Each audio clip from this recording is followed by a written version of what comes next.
La hacienda San Jerónimo se extendía como una herida abierta sobre la tierra caliente de Veracruz. Los cañaverales se mechan eternamente bajo el viento salado del Golfo, susurrando secretos que solo los muertos conocen. Entre esos talos verdes que corriban la piel como navajas, Isidro trabajaba desde que el sol apenas rozaba el horizonte hasta que la noche lo tragaba todo. Nadie preguntaba por su pasado, nadie miraba demasiado de cerca. En 1852, en una tierra donde la supervivencia importaba más que la curiosidad, Isidro era simplemente otro cuerpo más entre los peones que doblaban la espalda bajo el latigo invisible de la necesidad. Tenía 23 años, aunque parecía cargar el peso de 40. Su rostro era una mezcla extraña de rasgos que confundían a quienes se atrevían a estudiarlo, mandíbula angular pero pómulos suaves, voz grave que a veces subía de tono sin razón aparente, manos grandes pero dedos delicados. Usaba siempre camisas de lino grueso, dos tallas más grandes de lo necesario, y nunca se quitaba el sombrero de palma ni siquiera para comer. Los otros trabajadores lo consideraban tímido, quizás un poco cobarde. Mejor así. La cobardía mantenía viva la gente en tiempos donde la violencia solo atraía problemas. La hacienda pertenecía a don Sebastián Mendoza, un hombre que había heredado tierras y crueldad a partes iguales. Alto, de bigote negro bien recortado y ojos que parecían juzgar cada alma con la severidad de un inquisidor, Mendoza gobernaba sus dominios como si Dios mismo le hubiera dado la autorización. Su esposa, Dona Carlota, era una sombra pálida que flotaba por los corredores de la casa grande, embarazada perpetuamente de hijos que nacían muertos o morían antes de cumplir un año. La hacienda entera olía a tragedia apenas contenida, a oraciones que rebotaban contra tecos indifferentes. Isidro había legado a San Jerónimo 3 años atrás con una carta de recomendación falsificada y una historia inventada sobre un pasado en Oaxaca que nadie se molestó en verificar. Necesitaban brazos para la zafra y los brazos de Isidro eran fuertes, aunque su cuerpo guardara secretos que ningún médico hubiera podido explicar sin recurrir a palabras como monstruosidad o aberración divina. Hermafrodita desde el nacimiento, Isidro había aprendido desde niño que la supervivencia dependía del silencio y las ropas holgadas. Su madre, antes de morir de fiebre amarilla, le había susurrado una única verdad: el mundo no tiene lugar para lo que eres. Escondite o muir. Los días en San Jerónimo seguían todos el mismo patrón brutal, déspota antes del amanecer en los cuartuchos de adobe donde dormían hacinados 15 peones, camina hasta los campos todavía húmedos de rocío, correr cana hasta que las manos sangraban, comer tortillas duras y frijoles aguados bajo la sombra escasa de un árbol de mango, volver a correr hasta que el sol se ponía como una herida naranja sobre el golfo, regresar arrastrando los pies, dormir el sueño sin sueños de los exhaustos. Así un día tras otro, sin variación, sin esperanza de que algo cambiara jamás. Pero algo había cambiado para Isidro 4 meses atrás, aunque nadie lo supiera todavía. En marzo, durante una de esas noches donde el calor se volvía tan denso que ni siquiera los mosquitos tenían fuerzas para volar, había ocurrido lo impensable. Marcos, el capataz joven de ojos oscuros y sonrisa fácil, había bebido más pulque de la cuenta durante la fiesta de San José. Había encontrado a Isidro caminando solo cerca del arroyo, buscando un poco de aire fresco lejos del header de los dormitorios. Lo que pasó esa noche entre los arbustos, bajo la luna llena que todo lo veía sin juzgar, había sido rápido, confuso, una mezcla de alcohol, soledad y cuerpos que buscaban consuelo en lugares equivocados. Marcos no recordaba nada al día siguiente. Isidro nunca olvidaría. Ahora, en agosto, el vientre de Isidro había comenzado a crecer bajo las camisas enormes. Los dolores de espalda se volvían insoportables. Las náuseas matutinas lo obligaban a esconder detrás de los establos para vomitar en silencio. Sabía lo que significaba, aunque su mente se resistiera a aceptarlo. Había visto suficientes mujeres embarazadas en su vida para reconocer las señales. Pero ¿cómo podía ser? ¿Cómo podía su cuerpo, que los curas llamarían demoníaco, albergar vida? Estas historias ocurrían en muchos lugares de México, donde el miedo y el silencio gobernaban más que las leyes. Diga, ¿de dónde nos ve usted? El calor de agosto era especialmente cruel ese año. Las nubes se acumulaban sobre el golfo, permitiendo tormentas que nunca llegaban. Los campos crujían de sequedad. Los peones trabajaban más lento, sus cuerpos al borde del colapso. Don Sebastián recorría las plantations a caballo con el latigo enrollado en su mano derecha, recordándoles a todos que la misericordia era un lujo que los pobres no podían permitirse. Una tarde, mientras Isidro cargaba pacas de caña hacia los carros, sintió algo romperse dentro de su cuerpo. Un líquido caliente le corrió por las piernas. Pánico. Terror absoluto. Dejó caer la paca y corrió hacia los almacenes abandonados al otro lado de la propiedad, donde guardaban sacos viejos y herramientas oxidadas que nadie usaba. El dolor le cortaba el aliento. Sus piernas apenas lo sostenían. Luego tambaleándose al viejo depósito de azúcar, un edificio de adobe con techo de paja que amenazaba con derrumbarse en cualquier momento. Adentro olía humedad y ratones muertos. La luz entraba en rayos dorados por las grietas en las paredes. Isidro se dejó caer sobre un montón de sacos vacíos, mordiéndose el brazo para no gritar. El dolor era como fuego líquido corriendo por sus venas. Su cuerpo se contraía con una voluntad propia que lo aterrorizaba. No había nadie que pudiera ayudarlo. No había nadie en quien confiar. Estaba absolutamente solo con un secreto que estaba a punto de desgarrarlo por dentro y por fuera. Las horas pasaron como siglos. El sol se movió lentamente por el cielo, proyectando sombras que se alargaban como dedos acusadores. Isidro empujaba, respiraba, lloraba en silencio. Sus propias manos, colosas de cortar caña, ahora temblaban mientras guiaban algo imposible hacia el mundo. Cuando finalmente escuchó el llanto, débil, agudo, milagroso, no pudo creer que fuera real.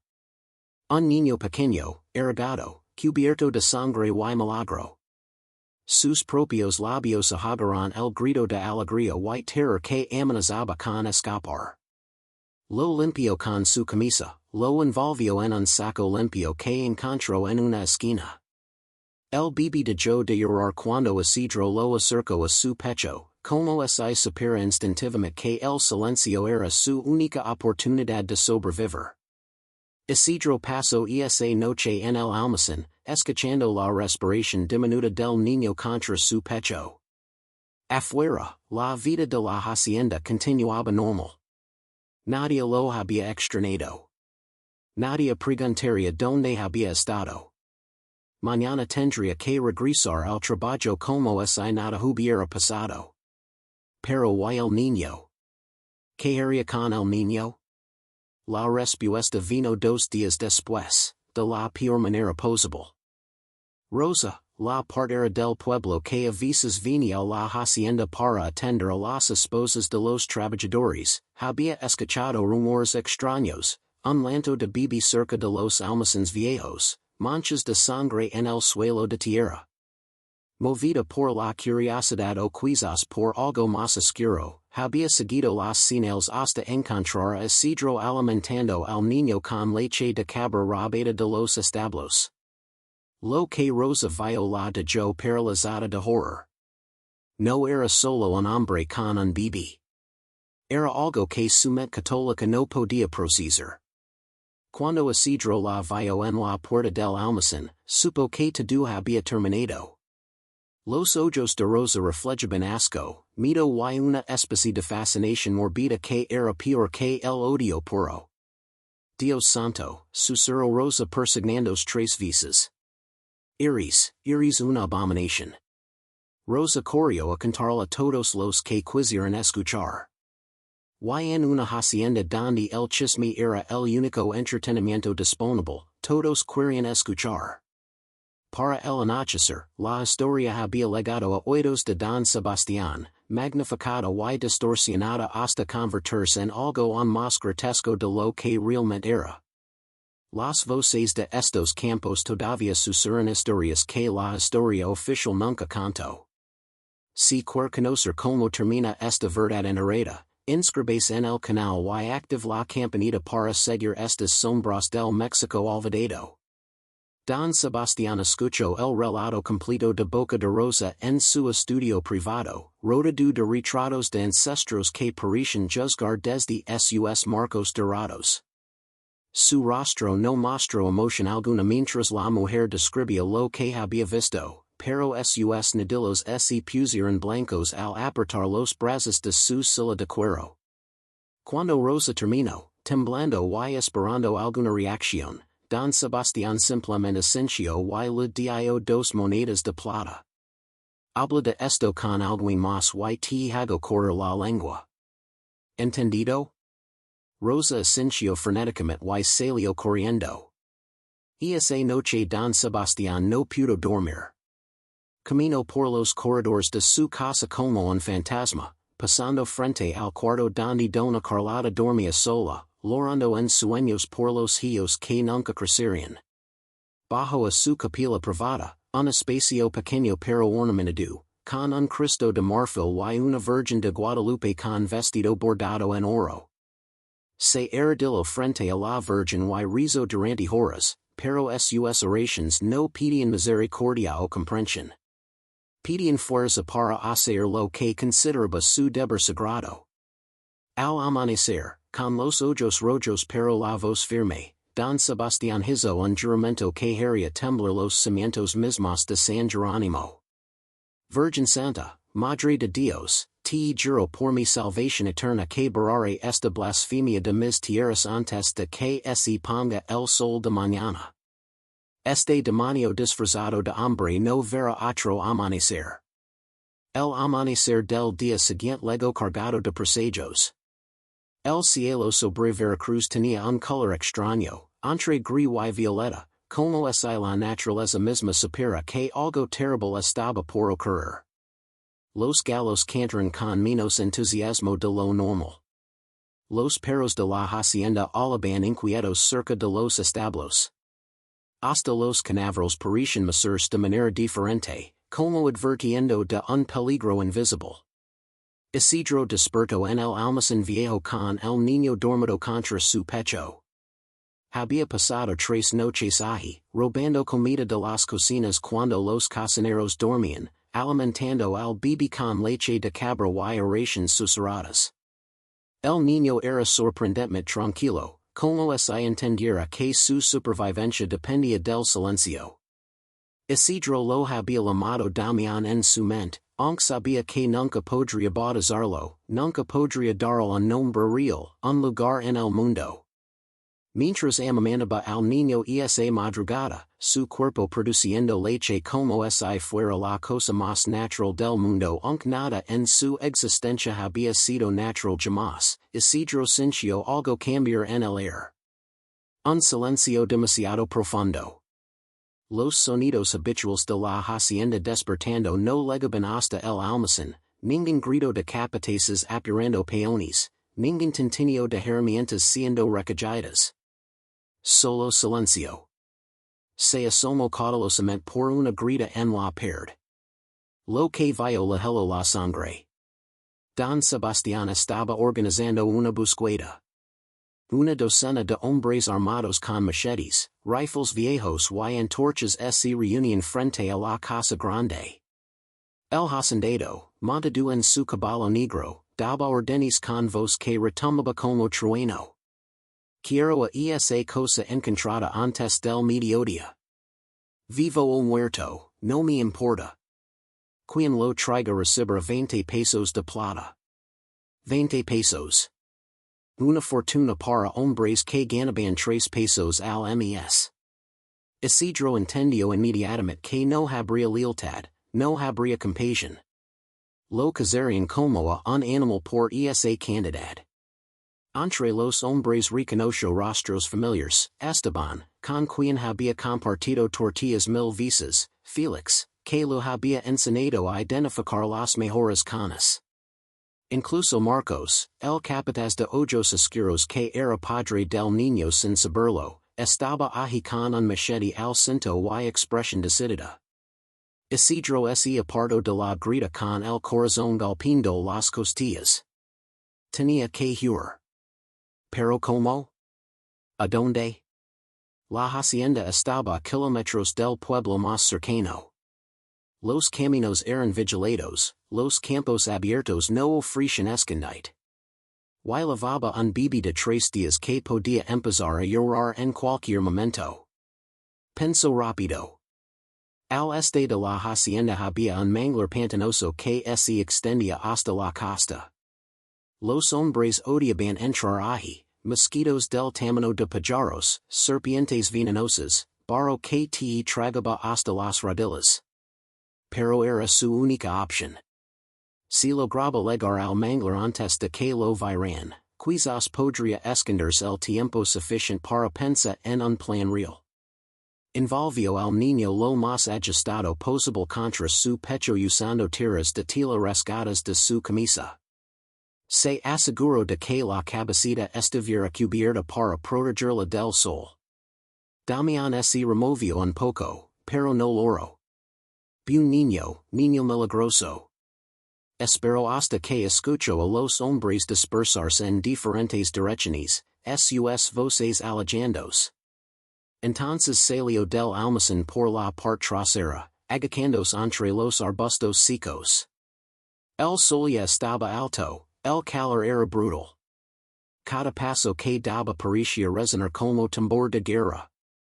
Corrió encravado entre las hileras de caña, usando los talos altos como cobertura. Las hojas le cortaban los brazos expuestos, el sudor le quemaba los ojos. El niño comenzó a removerse inquieto. Susurró Isidro desesperado. Por favor, mi niño, por favor no llores ahora. Por Allah. Alguien había visto movimiento. Por Allah, hacia el este. Las voces se multiplicaron, pasos corriendo, el sonido inconfundible de machetes cortando caña para abrirse paso más rápido. Isidro aceleró, su cuerpo todavía adolorido del parto protestando con cada zancada. Sus pulmones ardían, sus piernas temblaban, pero el miedo es un combustible poderoso. El miedo lo mantuvo corriendo cuando su cuerpo quería colapsar. Llegó al borde del cañaveral, donde comenzaba el manglar. El olor a podredumbre y sal lo golpeó como una bofetada. Árboles retorcidos emergen del agua marina estancada. Races aéreas formaban laberintos imposibles. En la distancia podía escuchar el rugido suave del Golfo de México. Sin pensarlo 2 veces, se adentró en el agua. Estaba tibia, casi caliente, y lo legó inmediatamente hasta las rodillas. El barro succionaba sus pies con cada paso. Damián comenzó a llorar, asustado por el movimiento brusco. El llanto se propagó por el manglar como alarma. Lo escuch. Está en el manglar. La voz de Esteban, traicionándolo sin dudarlo. Isidro se obligó a avanzar más profundo. El agua le llegaba a la cintura. Sostenía al niño por encima de su cabeza para mantenerlo seco. Las raíces submarinas le golpeaban las espinillas. Algo, una serpiente, un pez, algo vivo, rozó su pierna y desapareció. El llanto de Damián no cesaba. Encontró un hueco entre las raíces de un mangle gigantesco, un pequeño espacio donde el agua era menos profundo y había algo parecido a tierra firme. Se metió allí, acunando al niño contra su pecho, susurrando canciones que su madre lo había cantado hace mucho tiempo, canciones en un idioma que ya casi había olvidado, palabras que hablaban de protección y amor incondicional. Los hombres llegaron al borde del manglar. Isidro podía verlos entre las ramas, figuras distorsionadas por el calor y la vegetación. Don Sebastián estaba con ellos ahora, su caballo negándose entrar al agua pantanosa. Sal de ahí, demonio, gritó el hacendado. Sal y enfrenta tu juicio como algo que parezca hombre. Isidro no respondió. Apretó al niño más fuerte, como si pudiera absorberlo de vuelta a su cuerpo, protegerlo dentro de sí mismo nuevamente. Muy bien, dijo Don Sebastián con voz peligrosamente calmada. Marcos, Esteban, Felix, entran ahí y secuenlo. 3 pesos extra para cada uno. Los 3 hombres intercambiaron miradas. El manglar era territorio de víboras y cocodrilos, pero 3 pesos era 3 pesos. Comenzaron a vadir el agua, machetes en alto, formando una línea para cubrir más terreno. Isidro observó su avance con desesperación creciente. Damián se había comido finalmente, agotado de tanto llorar, pero respiraba con dificultad en el aire húmedo. Tenía que tomar una decisión, quedarse allí y ser capturado, o adentrarse más en el manglar donde las posibilidades de sobrevivir eran mínimas. Fue entonces cuando escuchó otra voz, femenina, fuerte. ¿Qué demonios creen que están haciendo? Todos se giraron. Por el camino que llevaba al manglar venía una mujer montada en un burro viejo. Tendría unos 50 años, piel curtida por el sol, cabello gris recogido en un moño despeinado. Vestía ropas simples pero limpias. Sus ojos oscuros brillaban con inteligencia y algo parecido a la furia. Isidro la reconoció vagamente. Era Lucía, una curandera que vivía sola en las afueras de la hacienda. Los peones la consultaban cuando no podían pagar médicos reales. Se decía que sabía más de hierbas y enfermedades que cualquier doctor con título de la Ciudad de México. Esto no es asunto tuyo, vieja, gruñó Don Sebastián. Regresa a tu choza y olvida lo que viste. Lucía desmontó lentamente, sin apartar los ojos del hacendado. Están cazando a Isidro. ¿Por qué? ¿Qué crimen ha cometido ese muchacho silencioso que nunca molesta a nadie? Ese muchacho, escupió Don Sebastián, es una abominación que ha traído un bastardo al mundo de la manera más antinatural. Es obra del diablo y debe ser eliminado. Lucía lo miró largamente. Luego miró hacia el manglar donde Isidro se escondía. Sus ojos se encontraron por un segundo. Algo pasó entre ellos, reconocimiento, comprensión, una decisión tomada en silencio. Don Sebastián, dijo Lucía con voz calmada, con todo respeto, usted no es Dios para decidir quién merece vivir o morir. Y estos hombres, señaló a los que vadeaban el agua, no son su ejército personal para cometer asesinatos. El hacendado se puso rojo de furia. Cuidado, mujer. Puedo hacer correr de estas tierras con solo chasquear los dedos. Puede intentarlo, respondió Lucía sin inmutarse. Pero entonces, ¿quién curará a sus trabajadores cuando se enferman? ¿Quién atenderá a su esposa en su próximo parto que probablemente también termine mal? Usted me necesita más de lo que quiere admitir. El silencio que siguió fue tenso como cuerda de ahorcado. Los hombres en el agua se habían detenido, inciertos, mirando entre el hacendado y la curandera. Don Sebastián apretaba tan fuerte las riendas que sus nudillos estaban blancos. Finalmente habló, cada palabra destilando veneno. Tienes hasta mañana al amanecer para entregar a esa criatura. Si no lo haces, tú y ese demonio arderán juntos. Es mi última palabra. Dio media vuelta con su caballo y se alejó al galope. Los hombres lo siguieron, aliviados de no tener que adentrarse más en el manglar. Solo Marcos SECRETO un momento extra, mirando hacia donde Isidro se escondía, con expresión que podría haber sido curiosidad o remordimiento. Luego también se fue. Lucía esperó hasta que todos desaparecieron. Entonces caminó hasta el borde del agua. Sal, Isidro. Sé que me escuchas. No tenemos mucho tiempo. Isidro emergió lentamente de su escondite, temblando de frío pies al calor, con Damián llorando débilmente contra su pecho empapado. Lucía lo ayudó a salir del agua, evaluando con ojos expertos su estado físico. 3 días desde el parto y corriendo por manglars, murmuró. Muchacho tonto, podrías haber desangrado. Pero su voz era suave, casi maternal. Ven, tengo un lugar donde pueden esconderse esta noche.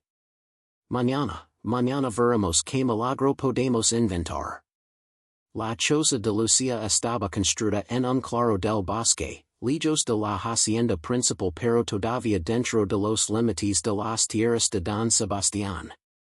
Era una estructura simple de madera y palma, rodeada de plantas medicinales que crecían en hileras ordenadas. El aroma era embriagante, romero, albahaca, hierbas que Isidro no podía nombrar pero que le recordaban vagamente a su infancia, cuando su madre todavía vivía y el mundo era menos cruel. Lucía instaló a Isidro en un cater en la habitación trasera, un espacio pequeño pero limpio con una ventana que daba al bosque.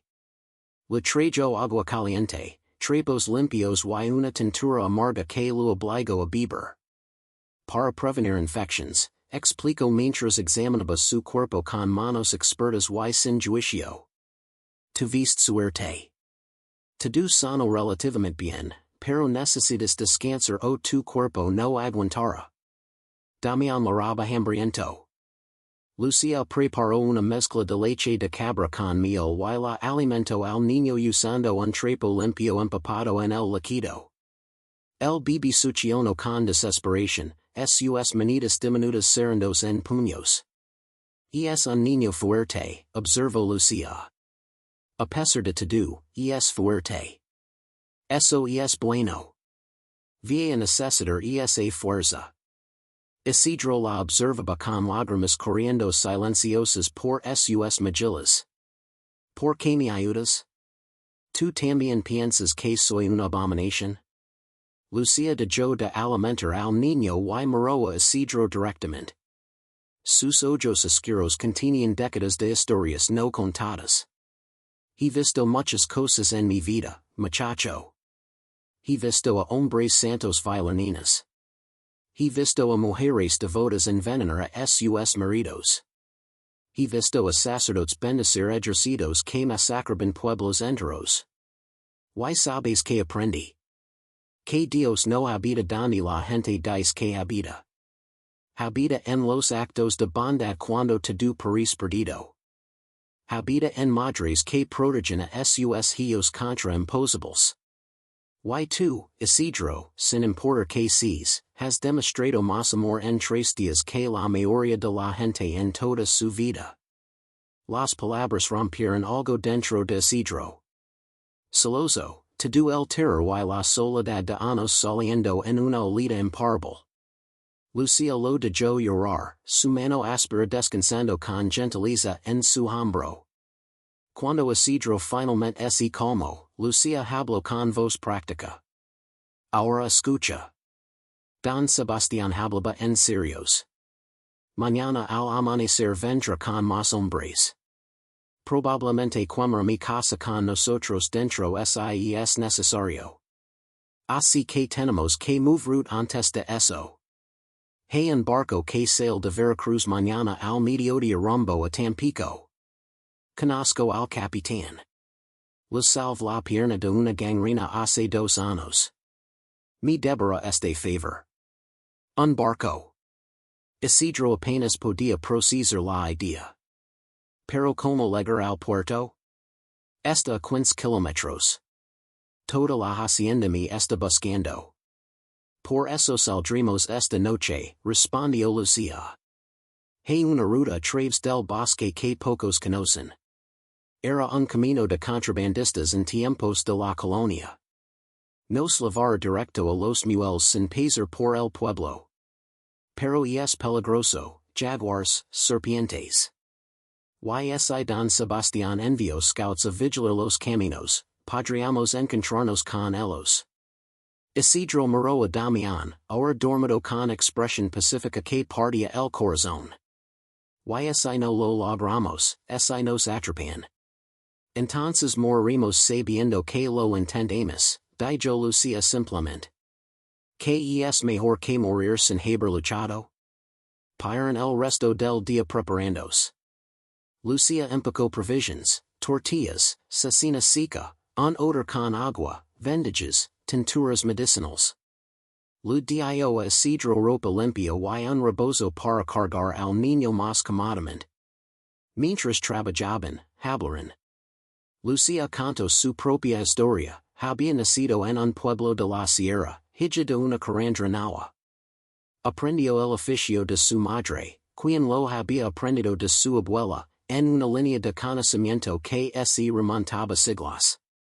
Pero cuando su madre fue acusada de brujería por un sacerdote celoso, la habían quemado viva en la plaza del pueblo. Lucía huyó a Veracruz con apenas 15 años, escondiéndose en barcos y prostíbulos hasta establecerse en los margines de la hacienda San Jerónimo, donde su habilidad para curar eventualmente le ganó un respeto reticente. He vivido toda mi vida en los margines, dijo mientras molía hierbas con su matate, entre lo aceptable y lo prohibido. Y aprendí que allí, en esos espacios gris, es donde vive la verdad real. No en las iglesias con su oro rabado en las haciendas con su crueldad disfrazada de orden divino. La verdad vive en gente como tú y yo, que no encajamos en las cajas que otros construyeron. Isidro también compartió su historia, creció en un pueblo cerca de Oaxaca, hijo único de una madre soltera que trabajaba como lavandera. Desde pequeño supo que era diferente, pero su madre lo protegió ferozmente, vistiéndolo siempre con ropas que ocultaban, enseñando la camino y hablar de manera que no llamara atención. Cuando su madre murió, antes de que alguien pudiera examinar su cuerpo durante los rituales funerarios. Vagó por México durante años, trabajando en haciendas y fábricas, siempre moviéndose antes de que alguien hiciera demasiadas preguntas. Nunca pensé que podría tener un hijo, confesó Isidro mirando a Damián. Nunca pensé que mi cuerpo pudiera crear vida. Cuando me di cuenta de lo que estaba pasando, fue como si Dios me estuviera llegando una broma cruel. ¿Para qué darme esta capacidad si el mundo matará a mi hijo solo por existir? Quizás, dijo Lucía suavemente, Dios no te dio nada. Quizás simplemente eres como eres y la vida encontró un camino a través de ti, porque la vida siempre encuentra un camino. Los curas nos han hecho creer que todo tiene un propósito divino, que cada nacimiento y cada muerte son parte de un plan sagrado. Pero yo he visto suficientes nacimientos y muertes para saber que a veces las cosas simplemente son. Y nuestra tarea no es entenderlas, sino proteger lo que amamos cuando podemos. La conversación fue interrumpida por ruidos afuera, voces, pasos. Lucía se asomó telesamente por la ventana y maldijo entre dientes. Marcos y otros dos vienen hacia ACA. Isidro sintió que el pánico lo inundaba nuevamente. ¿Qué hacemos? Escondite en el sótano, ordenó Lucía señalando una trampa en el suelo oculta bajo una alfombra. Y no hagas ningún ruido. Déjame hablar con ellos. Isidro bajó rápidamente con Damián a un espacio oscuro y húmedo que olía a tierra mojada. Escuchó a Lucía mover la alfombra de vuelta a su lugar. Luego, pasos arriba, voces. Buenas tardes, Lucia. La voz de Marcos Tensa. Marcos, Esteban, Felix. Lucia sonaba perfectamente calmada. Que los trae por aquí a esta hora? Don Sebastián quiere asegurarse que no estés escondiendo ya sabes, a esa cosa. Cosa, la voz de Lucia se endureció. ¿Te refieres a Isidro, tu compañero de trabajo durante 3 años? El muchacho que te salvó de ser pisoteado por un caballo el año pasado. Un silencio incómodo. Eso fue antes de que supiéramos lo que es. ¿Y qué es, Marcos? Dime, ¿qué es exactamente? No es natural. Los hombres no dan a luz. Los hombres no dan a luz, repitió Lucia lentamente. Y las mujeres que curan son brujas, y la gente con piel más oscura son inferiores, y los pobres merecen ser pobres porque Dios así lo quiere. ¿Cuántas de estas verdades van a aceptar antes de usar su propio cerebro para pensar? No venimos a debatir filosofía, vieja, intervino Esteban. Solo queremos revisar la casa. Adelante, dijo Lucia. No tengo nada que esconder. Isidro escuchó pasos sobre su cabeza, moviendo cosas, abriendo cajones. Damián comenzó a removerse en sus brazos. Por favor, rizo Isidro, por favor no los ahora. Como si el niño pudiera escuchar sus pensamientos, Damián permaneció en silencio, sus ojitos abiertos en la oscuridad. Los hombres registraron la casa durante lo que pareció una eternidad. Finalmente, Marcos habló nuevamente. No está aquí. Don Sebastián debe haberse equivocado. Don Sebastián se equivoca sobre muchas cosas, murmuró Lucia. Ahora vayan. Tengo trabajo que hacer. Los hombres se fueron, pero Marcos se quedó un momento en la puerta. Lucia, si lo estás escondiendo, solo te digo que no vale la pena. Don Sebastián no descansará hasta encontrarlo. Y cuando lo haga, cualquiera que lo haya ayudado sufrirá también. Gracias por la advertencia, respondió Lucia secamente. Ahora vete. Cuando Isidro finalmente salió del sótano, temblaba incontrolablemente. Lucia lo ayudó a sentarse, le dio agua. Tienes que ser más fuerte, le dijo. El camino hacia el puerto será 100 veces peor que esto. Si colapsan ahora, tu hijo morirá. ¿Entiendes? Isidro asintió secondos las lágrimas. Entiendo. Bien. Descansa un poco. Saldremos a medianoche. Las horas paran con lentitud tortuosa. Isidro intentó dormir, pero no pudo. Su mente corría en círculos, y los atrapaban. Y Damián moraba en el momento equivocado. Y Lucia se arrepentia de ayudarlo. Y el capitán del barco no los aceptaba. A las 11 de la noche, Lucia lo despertó de su dormivela. Es hora. Vestit. Ata bien al niño contra tu pecho. No traigan nada que no puedan cargar corriendo. Salieron por la puerta trasera, adentrándose en el bosque bajo una luna menguante que apenas iluminaba. El camino de contrabandistas era apenas visible, marcado ocasionalmente por piedras con símbolos talados que solo alguien que supiera buscarlos podría encontrar. El bosque nocturno era un mundo completamente diferente. Sonidos extraños venían de todas direcciones, alidos, granidos, el bater de las ojos brillaban ocasionalmente en la oscuridad antes de desaparecer. Isidro caminaba detrás de Lucia, quien se movía con confianza sorprendente para su edad, como si hubiera recorrido este camino 1000 veces. Después de 2 horas de caminata llegaron a un arroyo. Lucia se detuvo bruscamente levantando una mano. Escucha. Isidro aguzó el oído. Voces. antorchas en la distancia, moviéndose entre los árboles. Nos están buscando, susurró Lucía. Tenemos que cruzar el arroyo ahora y escondernos al otro lado. Rápido. El agua estaba helada y les llegaba la cintura. La corriente era fuerte y Isidro luchaba por mantener el equilibrio mientras protegía a Damián del agua. Lucía lo guiaba, agarrándolo del brazo cuando tropezaba. Llegaron al otro lado justo cuando las antorchas se acercaban peligrosamente. Se escondieron detrás de unas rocas grandes, respirando lo más silenciosamente posible. Los hombres, 6 o 7, llegaron al arroyo. Piensan que los estúpidos van a usar el camino viejo, dijo uno. Como si no lo conociéramos. Don Sebastián ofrece ahora 50 pesos por el hermafrodita, comentó otro. 50. Podríamos vivir un año entero con eso. Si lo encuentran, quiero mi parte, advirtió un tercero. Permanecieron junto al arroyo durante largos minutos, fumando y hablando. Isidro sentía cada músculo tenso hasta el dolor.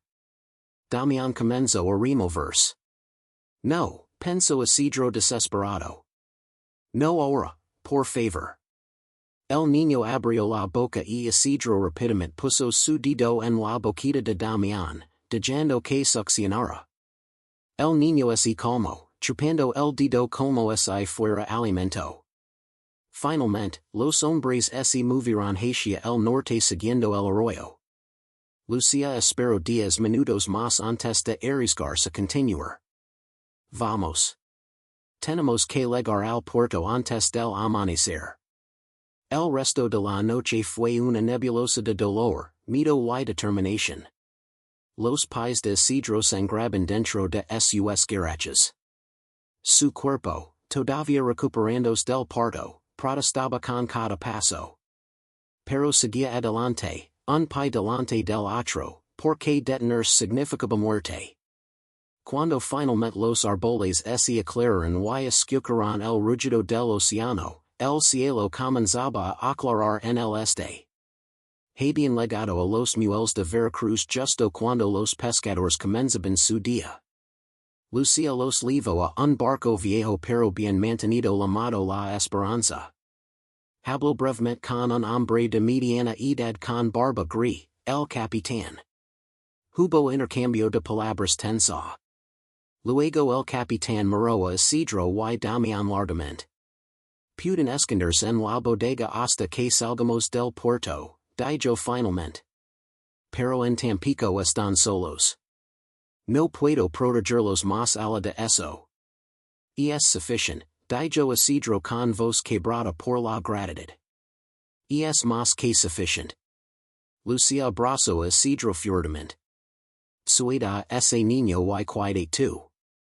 El mundo es cruel con los diferentes, pero también hay bondad si sabes donde buscar. ¿Qué pasará contigo cuando Don Sebastián descubra que nos ayudaste? Lucía sonrió con tristeza. Sobrevivir. Siempre lo hago. Ahora vi. El barco sale en 20 minutos. Isidro bajó a la bodega oscura con Damián. Minutos después sintió el barco moverse, alejándose del muelle. Subió lentamente, asomándose por encima de la cubierta. En la distancia podía ver jinetes llegando al puerto al galope, Don Sebastián a la cabeza, su figura inconfundible incluso desde lejos, gritando órdenes, buscando con ojos enloquecidos el barco que acababa de zarpar. Pero era demasiado tarde. El Golfo de México se extendía entre ellos ahora, y la esperanza navegaba hacia un horizonte que prometía, si no exactamente esperanza, al menos la posibilidad de un mañana. El viaje a Tampico duró 3 días que se sintieron como 3 años. Isidro permaneció escondido en la bodega la mayor parte del tiempo, emergiendo solo de noche para respirar aire fresco en la cubierta cuando la mayoría de la tripulación dormía. El capitán Hernández, el hombre que le debía su vida a Lucía, Latrea comida y agua sin hacer preguntas, su expresión neutral pero no hostil. Damián la roba constantemente. El movimiento del barco lo mareaba y el calor sofocante de la bodega lo hacía irritable. Isidro lo amamantaba todo lo que podía, cantando canciones que recordaba vagamente de su infancia, acunándolo contra su pecho empapado de sudor. Había momentos en que deseaba simplemente arrojarse al mar, terminar con toda esta pesadilla de una vez. Pero entonces Damián abría sus ojitos oscuros y lo miraba con algo que podría ser confianza absoluta. Y ese simple acto lo anclaba nuevamente a la voluntad de sobrevivir. El tercer día, uno de los marineros, un joven de ojos curiosos llamado Tomás, bajó a la bodega con comida.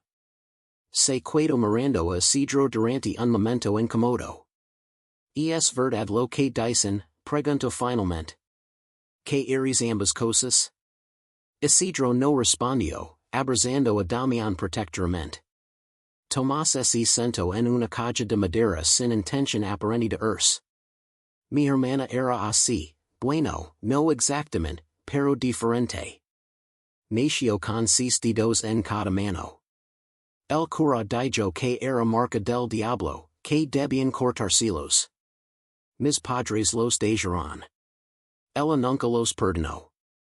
Se fue de casa los 15 y nunca volvió. A veces me pregunto si sigo viva. ¿Por qué me cuentas esto? La voz de Isidro sonó más áspera de lo que pretendía. Porque quiero que sepas que no todos piensan igual. No todos creen que ser diferente es ser demonio. Algunos simplemente creemos que el mundo es más extraño y más grande de lo que los curas quieren que pensemos. Tomás se levantó. El capitán dice que llegaremos a Tampico mañana al amanecer. No sé qué vas a hacer ala, pero ten cuidado. Veracruz es solo el principio. Don Sebastián tiene hermanos en Tampico, familia influyente. Si quieren encontrar, lo hará. Las palabras helaron la sangre de Isidro. ¿Cómo sabes eso? Los marineros escapamos cosas en los puertos. Y se habla mucho de un hacendado enloquecido que ofrece 100 pesos ahora por encontrar a un hermafrodita fugitivo. 100 pesos, amigo. Hay gente que mataría su propia madre por esa cantidad.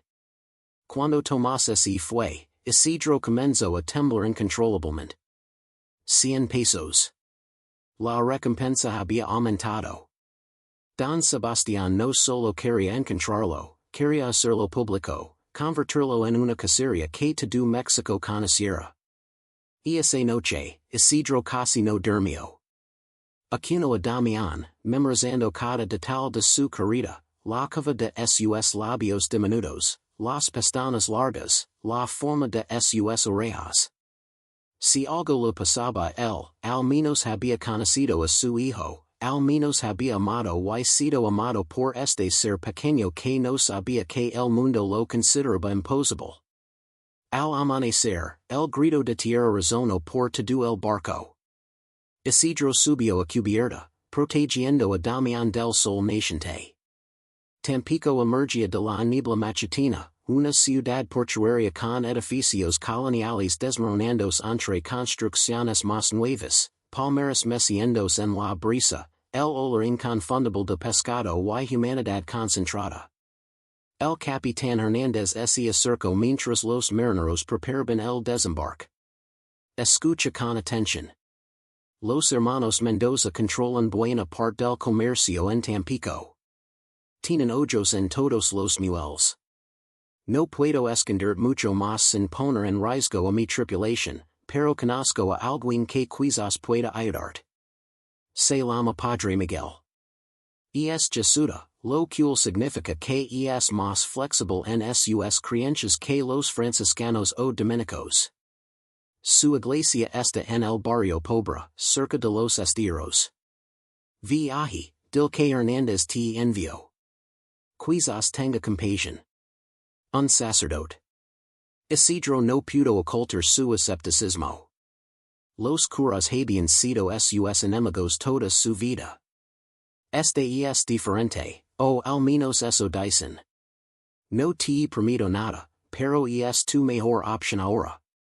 Desembarcaron cuando el solia estaba alto y el puerto bulia de actividad. Isidro se mezcló con las multitudes, manteniendo la cabeza baja, el rebozo cubriendo a Damián completamente. Nadie le prestaba atención, solo otro peón pobre en una ciudad llena de elos. Encontrar la iglesia del Padre Miguel tomó horas de vagar por callejones laberínticos. El barrio era miserable, incluso para los estanderos de pobreza que Isidro conocía.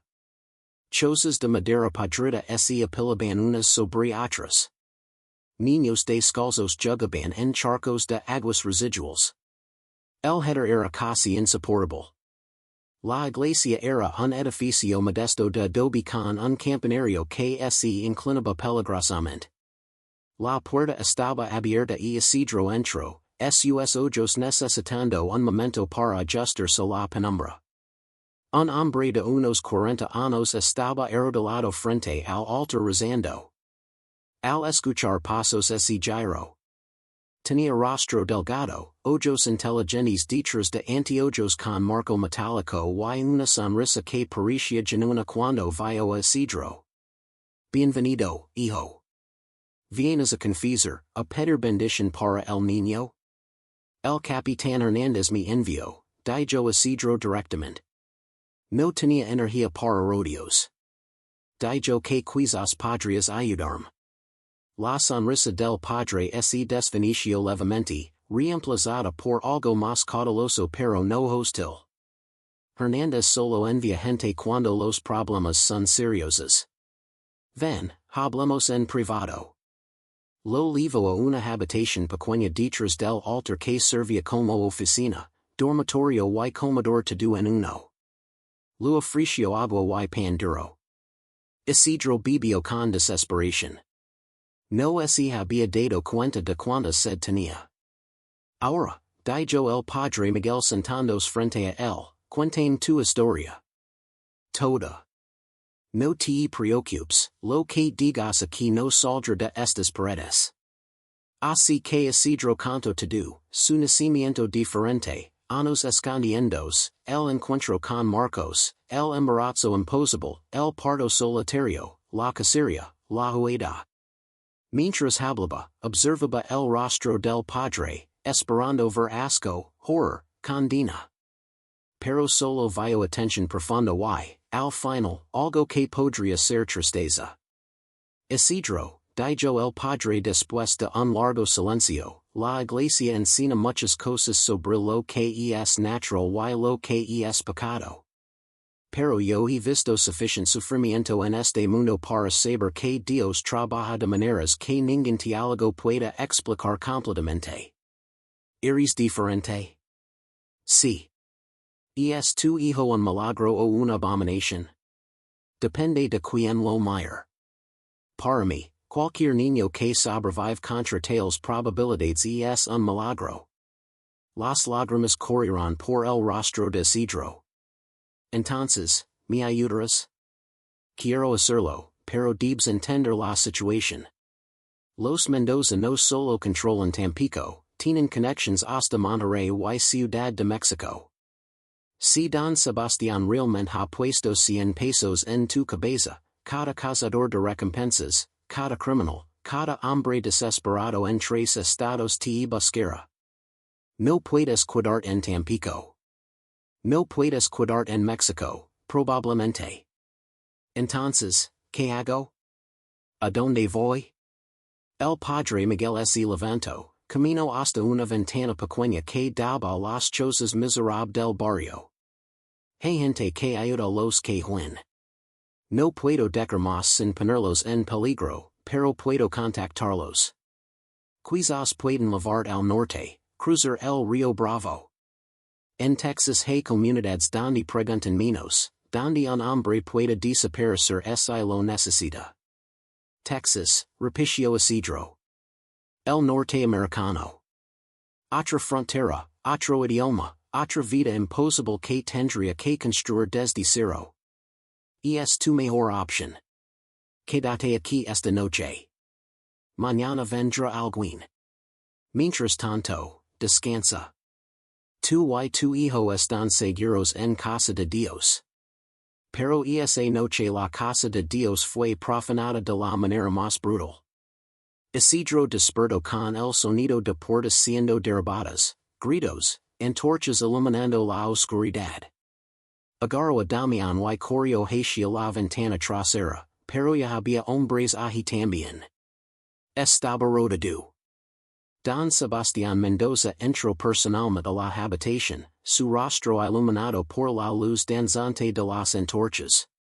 Había cabalgado durante 3 días sin descanso, su ropa cubierta de polvo, sus ojos brillando con algo más allá de la razón. Al fin, dijo, su voz temblando de furia y triunfo. Al fin te encuentro, demonio. El Padre Miguel se interpuso entre ellos. Don Sebastián, esto es una iglesia, un lugar sagrado. No puede cometer violencia aquí. Apartate, cura. Don Sebastián empujó al Padre brutalmente. Ese demonio ha profanado mis tierras. Ha burlado la voluntad de Dios con su existencia antinatural. Lo limpiar con fuego como se limpia la peste. No es un demonio, gritó el Padre Miguel levantándose del suelo. Es un ser humano creado por Dios, diferente quizás, pero humano. Ysabes innocent de cualquier pecado que usted imagine. Don Sebastián lo miró con desprecio.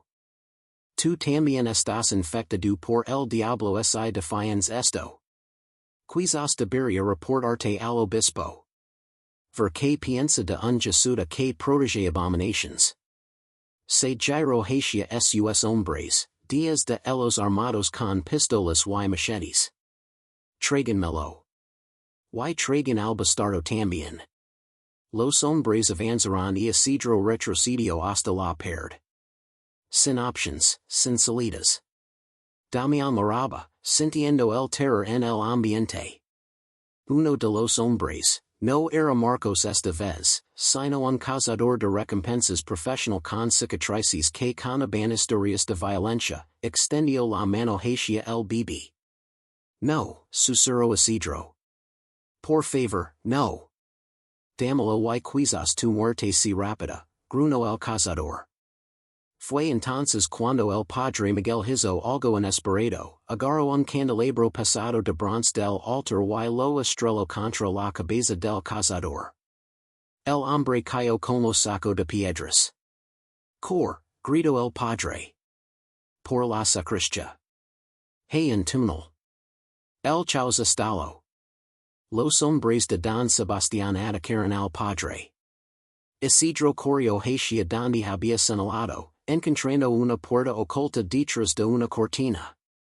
La abrió, revelando escaleras que bajaban a la oscuridad.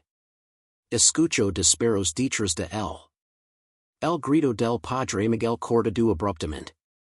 Bajó corriendo, casi cayendo en la negrura absoluta.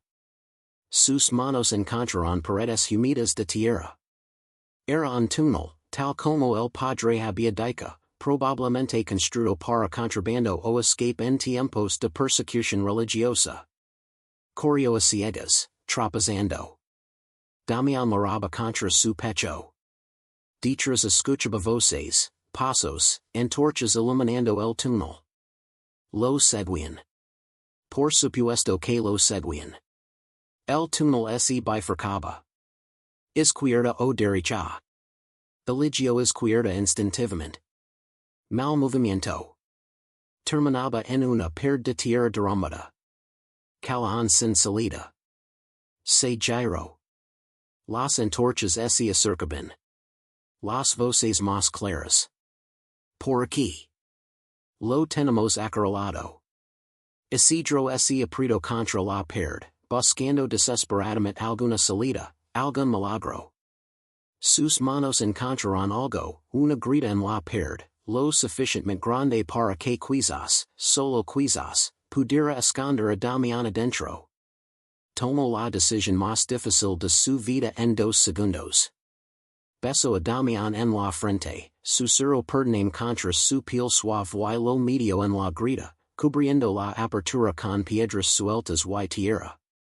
El niño loro, pero Isidro se alejo, levandos las antorchas consigo, lejos de donde había escondido a su hijo. Los hombres lo encontraron 30 metros más allá, de pie en medio del túnel, las manos vacías, el rostro lavado en lágrimas. ¿Dónde está el bastardo? Exigió don Sebastián, empujando a sus hombres para llegar al frente. Se lo di al que tanto temes, mintió Isidro. Se lo ofrecí a cambio de mi alma. Ya está en el infierno donde según tu pertenece. Don Sebastián lo golpeó brutalmente. Sangre broto de la nariz y boca de Isidro. Mentiroso. Dime donde está. Hazme lo que quieras. Yo no tengo nada que perder. Y era verdad. Al entregar a Damián al túnel, había entregado su última razón para luchar, su última esperanza. Lo que quedaba era solo un cuerpo que respiraba esperando el final. Don Sebastián ordenó que lo arrastraran de vuelta a la superficie.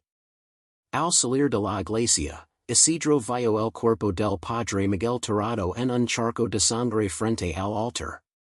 Sus ojos abiertos miraban el techo como preguntándole a Dios por qué. Lo ataron a un poste en la plaza frente a la iglesia.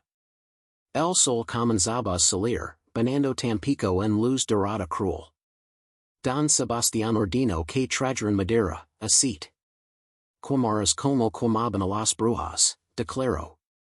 Y tu ceniza se esparcirá en el golfo, para que en y siquiera Satanás pueda recoger tus restos. La multitud comenzó a reunirse. Algunos miraban con horror, otros con curiosidad morbosa. Nadie intervenía, nadie hablaba. El miedo era más poderoso que la compasión.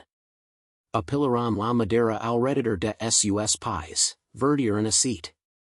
Don Sebastián personalmente encendió la antorcha. Últimas palabras, demonio. Isidro lo miró directo a los ojos. Cuando mueras, y morirás, porque todos morimos, pregúntale a tu Dios por qué crió el amor si solo quería que existiera el odio. Pregúntale por qué puso vida en mi cuerpo si era tan antinatural. Y pregúntale si realmente aprueba esto. Don Sebastián bajó la antorcha. Las llamas rugieron hacia arriba. El dolor era indescriptible. Isidro gritó hasta que su garganta se desgarró, hasta que no quedó voz, solo un sonido animal de agonía pura. El olor de su propia carne quemándose llenaba sus fosas nasales. El mundo se redujo a fuego, dolor, horror. Cerró los ojos rogando que la muerte viniera rápido. Pero entonces algo extraordinario sucedió. La multitud que había estado observando en silencio aterrorizado comenzó a moverse. Primero uno, luego otro, luego 10, 20, mujeres principalmente, tortilleras del mercado, las prostitutas del puerto, las madres que habían enterrado demasiados hijos, corrieron hacia la pira con cubetas de agua del pozo cercano, arrojándola sobre las llamas. Deténganse, gritó don Sebastián. Es orden de Dios. Tu Dios, no el nuestro, gritó una mujer vieja con rostro catido por décadas de sol y sufrimiento.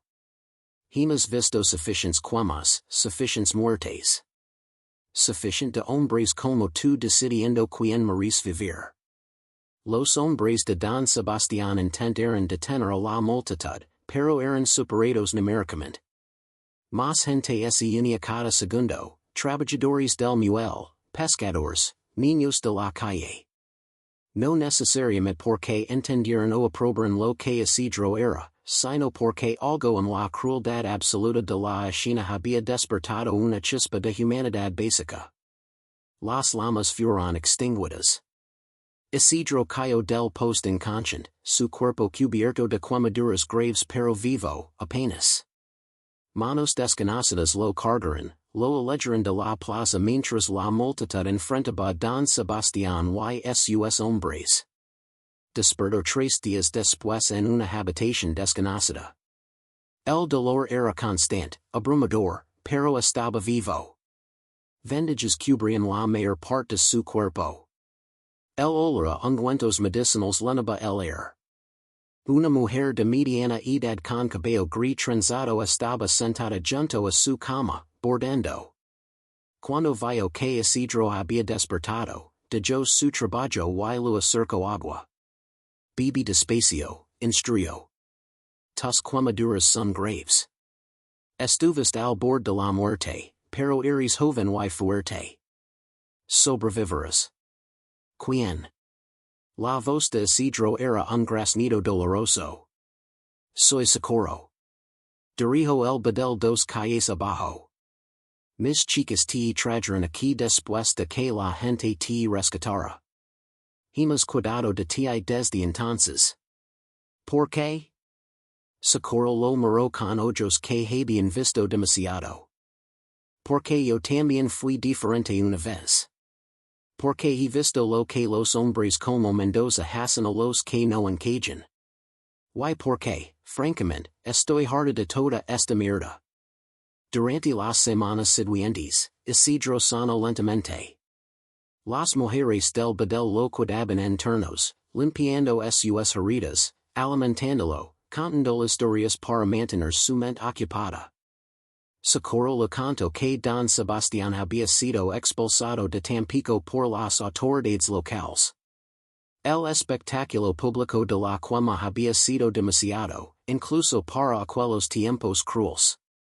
Pero no ha renunciado a encontrarte, advirtió SECRETO. Cuando puedas caminar nuevamente, tendrás que ir lejos, donde su nombre no significa nada. Una noche, cuando Isidro finalmente pudo levantarse, SECRETO lo llevó aparte. Hay un hombre que cruza gente al otro lado del río Bravo. No pregunta historias. Tengo 20 pesos ahorrados. Son tuyos. No puedo aceptar. Si puedes, porque si te quedas aquí, eventualmente te matarán. Lo dijo con dureza, pero sus ojos brillaban con afecto. 2 semanas después, SECRETO lo llevó al río una noche sin luna, donde un hombre delgado con acento tejano esperaba con una bolsa destartalada. Le dio el dinero al contrabandista. Luego abrazó a Isidro fuertemente. Sobrevive, muchacho. Vive una vida que valga lo que has sufrido. La travesía del río Bravo fue aterradora. A medio camino, una ola volcó la bolsa y Isidro se encontró en el agua fría y oscura, luchando por mantener la cabeza arriba. De alguna manera sus brazos lo levaron a la otra orilla. Se arrastró sobre piedras y barro, toshiendo agua, temblando. Bienvenido a Texas, dijo el americano antes de desaparecer en la noche. Isidro se quedó allí, tirado en el barro de una tierra extranjera, sin nada excepto la ropa empapada en su espalda. Miró al cielo, las mismas estrellas, pero de alguna manera diferentes desde este lado del río. Había sobrevivido. Contra todas las probabilidades, seguía vivo. Los meses siguientes fueron una nebulosa de trabajos ocasionales, dormir en establos, aprender inglés chaparrito. Se movió de pueblo en el sur de Texas, trabajando en ranchos, lavando platos, haciendo cualquier cosa que pagara suficiente para comer. Una tarde de octubre, en un pueblito llamado Laredo, Isidro escuchó a 2 mujeres